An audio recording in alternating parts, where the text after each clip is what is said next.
என்ன முஸ்லிம் சகோதரர்களே, இன்னைக்கு பக்ரீத்துக்கு ஆடுலாம் வெட்டியாச்சா, பிரியாணிலாம் சாப்பிட்டாச்சா, ஃப்ரிட்ஜில் ஃப்ரீசர்லலாம் மட்டன் எல்லாத்தையும் சேஃப் கார்ட் பண்ணியாச்சா, அண்ட் உப்பு கண்டத்துக்கு மசாலாலாம் தடவி சேஃப் பண்ணி வச்சிட்டிங்களா? பக்ரீத்னாலே செம்ம ஸ்பெஷல்ல. வீடு ஃபுல்லாக ஒரே மட்டன் ஸ்பேர் பார்ட்ஸ் தான். எல்லா சொந்தக்காரங்க வீட்டுக்கு போய் கொஞ்சம் கொஞ்சம் மட்டன் தருத்துன்னு இன்னைக்கு ஃபுல்லாக செம்ம பிஸியாக போயிருக்கோம்ல.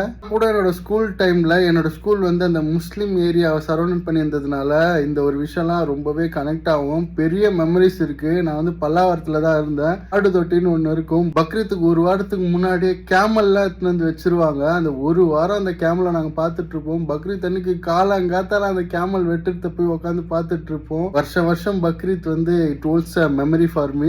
அதையும் தாண்டி இந்த வாரம் ஃபுல்லா முஸ்லீம் வீட்டில் சட்டையில இருக்கு பட்டனு, இந்த வாரம் ஃபுல்லா மட்டன், இந்த வாரம் ஃபுல்லா வகை வகையா மட்டன் டிஷ் தான். என்னோட முஸ்லீம் ஃபாலோவர்ஸ் எல்லாருக்குமே ஈத் முபாரக். எல்லாரும் பக்ரீத்தை வேற லெவல்ல செலிப்ரேட் பண்ணிருப்பீங்கன்னு நினைக்கிறேன். மக்களே, என்ன மாதிரி மட்டன் லவர்ஸ் யாருன்னா இருந்தீங்கன்னா கமெண்ட் செக்ஷன்ல மட்டனுக்காக ஒரு ஹார்டின் போட்டுருங்க. எத்தனை மட்டன் லவர்ஸ் இருக்கீங்கன்னு பார்த்து தெரிஞ்சுக்கிறேன்.